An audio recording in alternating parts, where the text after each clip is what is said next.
Ukraine has made its fastest breakthrough on the battlefield in the past 2.5 years. According to AFP, last week, Ukraine reclaimed 201 square kilometers of its territory from Russia in just 5 days. This is the largest advance by Ukrainian forces in such a short period since the counteroffensive began in June 2023.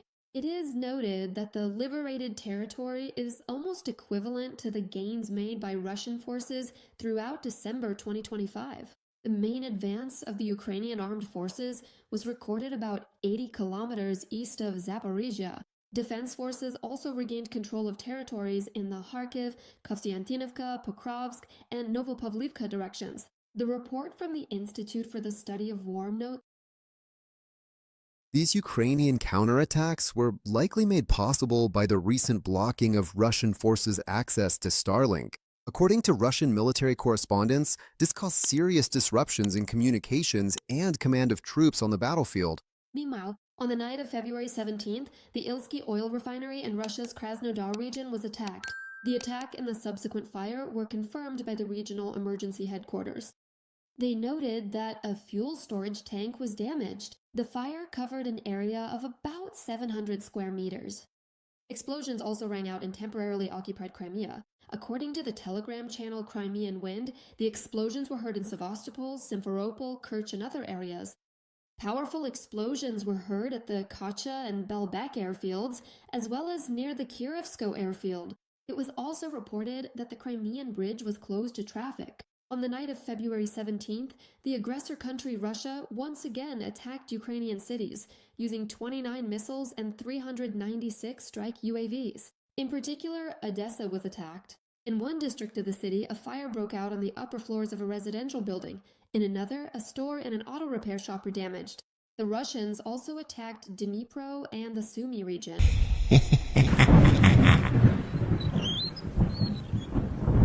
Modern Russia is the dream of a schizophrenic and a Nazi.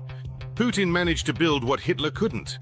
Not because Putin is smarter, but simply because he has a nuclear bomb, while Adolf never managed to get his hands on such a coveted ticket to the UN Security Council and the right to do whatever he wants. Now Putin has even pushed the Austrian painter off the pedestal as the planet Earth's main villain.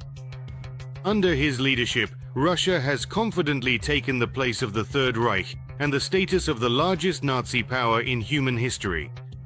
It is a deeply regrettable and tragic situation that Ukraine was used as a mere tool to fight against our country, which has taken on the declaration of different values. Because we are defending not only our own nation, but also the fundamental and essential values that form the very core foundation upon which human existence is built. These are the values that make a person truly human. Now I want to continue because it is a rare opportunity. It has become increasingly evident through recent events, quite remarkably, that it is actually the West waging a direct war against Russia. And Russia is defending the fundamental values that make a person truly human, while subjecting innocent civilians to cold and darkness. The Ukrainian people, when they ruthlessly target and kill those who couldn't be killed by Adolf Hitler's regime during the Holocaust. Moscow is systematically promoting the ideology of Nazism, using the methods of the Nazis and drawing historical parallels. Here, one cannot avoid the theory of Russian exceptionalism, their special path, and the struggle for living space. For the Russians. For those who don't know, these are the official goals of the Russian world. And its fate, secondly, in terms of the post-Soviet space now, in the post-Soviet space. In my opinion, it is extremely important to seriously reconsider our entire policy. Nevertheless, I continue to insist that our policy regarding the post-Soviet space, let's say, was not as effective as it should have been. In fact, we've overly indulged them. They really need to know their place. I'm deeply convinced of this.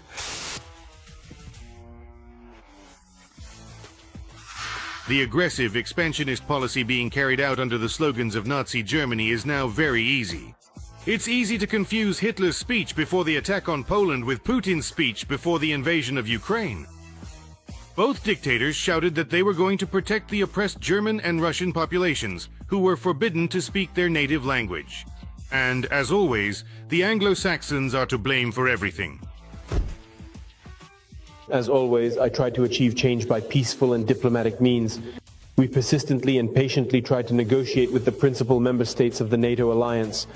It is a complete and utter falsehood when people say that we want to achieve change solely by force. Hence, we are not going to impose anything on anyone by force. These regions owe their cultural development exclusively to the great and historic German nation. Gdansk was torn away from us. The German minorities living there are subjected to the most vile persecutions. The goal is to protect people who have been subjected to abuse for 8 years, to genocide by the Kiev regime. Before attacking the USSR, Hitler said he was forced to attack in self-defense because the Soviet Union itself was planning an aggressive assault. Doesn't that sound familiar? We do not believe that we should be held responsible for the deaths of these people, because we did not start this conflict. This war was started following the violent coup d'etat in Ukraine. All these parallels can be drawn endlessly, and it would take dozens of hours of airtime. Putin's Russia, almost as if copying, repeats the actions of the German Nazis. It passes similar laws, creates analogous organizations, and conducts propaganda of hatred towards other peoples. It officially asserts its superiority over other nations and its right to rule over them. They don't care about established international laws or the global international order. If, for our own vital national security interests, it was deemed necessary to start the special military operation on the territory of Ukraine, then why, based on that same reasoning, can't we start such operations in various other strategic locations within our sphere of influence? Modern Russia is equivalent to Nazi Germany. The only difference is that the Hitler regime arose in the early 20th century in a German society traumatized by World War I. But Rashism arose from the absurd resentment of Russians toward their neighbors, who dared in 1991 to live independently from Moscow and its fanatical values. In both cases, the regimes are built on revanchism. But there's a nuance. Russians are taking revenge on everyone for the fact that they once became free. It's madness. And now, when they've been herded back into the yoke and are being driven by the hundreds of thousands into meat grinder assaults, they revel in it and adore their radiant leader.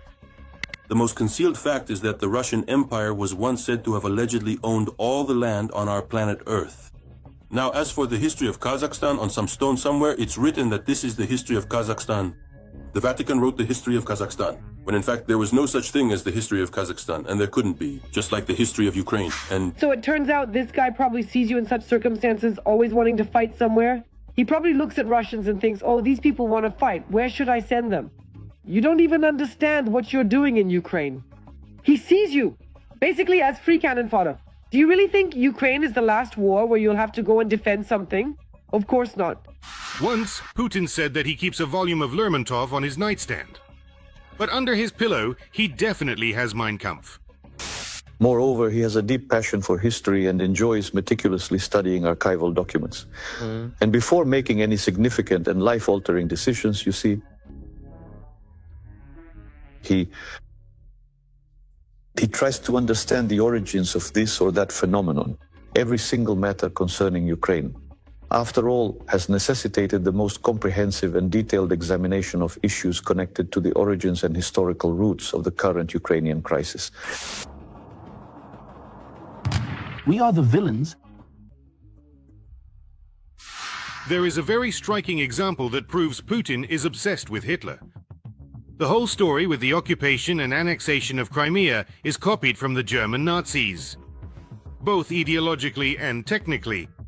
Remember all that nonsense about primordial Russian lands, historical justice, and sacred holiness? All of this wasn't invented by Putin, but by Hitler.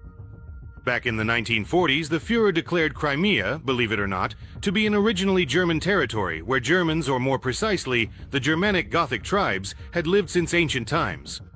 And they really did live there, unlike the Russians. Really? Yeah. And the Goths had already been practicing Christianity in Crimea, well before the time Prince Vladimir was baptized there. Hey, you scruffy mangy mutt, oh, where do you think you are going? The Nazis planned to build a true German world in Crimea. The new region was called Gotenland and included the peninsula, Crimea, and the southern lands, Zaporizhia and Kherson regions. It's terrifying. This mirrors the territory in southern Ukraine occupied by Russia. Moreover, the Germans planned to build the Crimean Bridge and a highway that would connect Germany to Crimea. Moscow made all of this a reality. Along with the Kerch Bridge, they built the Tavrida Highway. Coincidence? I don't think so. And the peninsula itself was planned to be pompously renamed Gotenland, meaning the land of the Goths. The main cities of Crimea were also supposed to receive Gothic names. For example, the Nazis renamed Sevastopol to Theoderichshafen, Theodoric's Harbor, in honor of the ancient Gothic king. Theodosia was to become Alaricshafen, in honor of another Gothic leader, Alaric, the very one, by the way, who once took Rome. Simferopol was simply to be called Gothenburg, that is, the Gothic fortress. Well, what is this? They've completely lost their minds, you know? According to Hitler's plan, all the local population was to be deported or eliminated from Crimea and replaced with Germans. This is exactly what Russia is doing on the peninsula right now. Instead of thousands of Ukrainian and Crimean Tatar refugees, hundreds of thousands of Russians have been brought in. What is happening there is literally an ethno-cultural genocide. Ukrainian schools have been eliminated, culture is banned, and the political activity of pro-Ukrainian forces has been destroyed. Putin has literally done what Hitler didn't have time to do in Crimea. As for Gotland itself, the Führer planned to settle it with Tyroleans, a special sub-ethnic group of his fellow Austrians. Those very guys in hats with feathers, wearing short pants, singing yodels to the accordion from the Alpine peaks. I really don't want to have to move away from Crimea or Alushta. It's just so absolutely wonderful here. You're used to it now? I've gotten used to it. We lived here as if it were our own home. Everything is so warm and heartfelt. It feels like home. Putin repeated Hitler's plan not only ideologically but also technically. The annexation of the peninsula was a carbon copy of the Anschluss of Austria. In 1938, Nazi troops occupied Austria. And again, you won't believe it, they held a referendum there on reunification with Germany. Austria returned to its native harbor. Because there are no such thing as Austrians. They're Germans. And we don't mind vareniki either, or borscht, it's a pretty good dish. And silo, in general, is not a bad product either. But no one will ever be Ukrainian, because being Ukrainian is a myth. There is no such people. Ukrainians are Russians who got distracted from their Russianness and started calling themselves Ukrainians. Russia, rightfully, can and should be called the Fourth Reich. Moscow not only copies, but continues the policy of Hitlerism. The entire mythology and philosophy of modern Russia is built on the law of the strong and superiority over others. Even hosting the Olympics and Putin's publications in the times before the invasion of Ukraine no longer seem like a funny coincidence. Nine. Now there are absolutely no remaining questions left. Why do far-right German political organizations and movements continue to support Russia?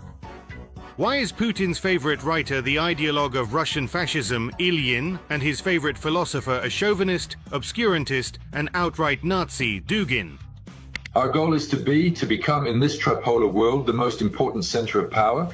That is why it is unacceptable to agree to the existence of a sovereign Armenia, or a sovereign Georgia, or a sovereign Azerbaijan, a sovereign Kazakhstan, a sovereign Uzbekistan, Tajikistan, or Kyrgyzstan.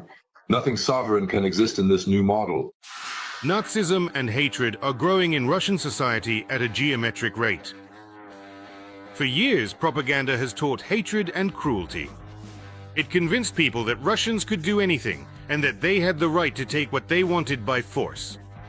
But this bucket of filth they planned to pour over Ukraine has splashed all over Russia itself. And now the whole pseudo-country is choking on internal, inter-ethnic conflict.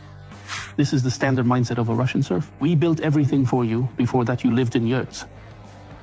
I have one statement and one question about that. The statement: when we lived in yurts, you lived in dugouts? The question: the word Kirpish in brick is a Turkic word. Could you tell me why? What exactly led to this intense discussion about how Russia will tear everyone apart? Who was it that made it so that there are now constant talks about people from the Caucasus and Central Asia, or even, I don't know, Jewish people being suspicious in themselves and inherently dangerous? Not to mention Ukrainians, of course. Who did this? The great Russian people and everyone else, at best, are little brothers. Who did this? Russian Nazis hate everyone equally. Ukrainians, Kazakhs, Buryats, Tatars, and Tajiks alike. That's their essence and their ideology. The meaning of the Russian world. You either acknowledge yourself as Russian, or we will destroy you. Let them die then. We should stock up on popcorn and quietly watch. SDD says, eat each other up. But I want to agree with Igor Olegovich. We must not forgive, even though I am also a Christian, under no circumstances. And if we're going to practice with the Oreshnik missile without a warhead, just a kinetic strike, let's do it on the Baltics, because we don't feel sorry for them. The peoples of Russia must understand and accept that it is impossible to negotiate with an animal infected with rabies. It must be resisted. And together. It's easier to do this together. In the Russian world, non-Russians will always be second-class people. The country is not ready to even understand what it has done. You can't even imagine the extent to which the population is cut off from information. When people finally open their eyes, it will be worse than a nuclear strike on a populated island. They will simply fall into deep depressions. To realize what they were actually doing in Ukraine at that time and what was being done in their name. To imagine the scale of internal repression, to imagine the number of people wrongly convicted, detained every day. For nothing at all. No normal mind can comprehend this. I want to remind you that this video is created for entertainment purposes and contains elements of satire and irony. All facts and events are presented in a hyperbolized or exaggerated form to convey a comedic or dramatic effect. We do not aim to mislead anyone. We are simply putting the emphasis on humor.